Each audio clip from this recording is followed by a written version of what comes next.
പ്രധാനമന്ത്രി നരേന്ദ്രമോദിജി ഭരണത്തിൽ വരുന്നതിന് മുൻപ് നമ്മുടെ വികസനത്തിൽ പിന്നോക്കം നിൽക്കുന്ന ജില്ലകൾ എന്ന് പറഞ്ഞിട്ടാണ് കുറെ ജില്ലകളെ പ്രത്യേകമായിട്ട് വിശദീകരിക്കാറ്.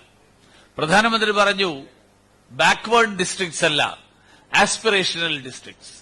ഇവിടെ നമ്മുടെ കാടും കായലും ഒക്കെ കടലുമൊക്കെ ഒത്തുചേരുന്ന ഈ മണ്ഡലത്തിൽ വികസന സാധ്യതകളും ഏറെയാണ്. അങ്ങനെയുള്ള എല്ലാ മേഖലകളിലൂടെയും ഞങ്ങൾ കടന്നുപോയി. അതിൽ വിഴിഞ്ഞം നാവായിക്കുളം ഔട്ടർ റിംഗ് റോഡ് തൊട്ട് മലയൻകീഴ് പള്ളിച്ചൽ പഞ്ചായത്തുകളിലെ നെൽകൃഷി പുനരുദ്ധാരണം വരെയുള്ള എല്ലാ കാര്യങ്ങളുമുണ്ട്. റോഡ്, റെയിൽ, കുടിവെള്ളം, കൃഷി, പട്ടികജാതി പട്ടികവർഗ വികസനം, സ്പോർട്സ്, സാമൂഹ്യക്ഷേമം, ടൂറിസം, സാംസ്കാരികം, അങ്ങനെ സമസ്ത മേഖലകളെയും സ്പർശിക്കുന്നതാണ് ഈ വികസന രേഖ.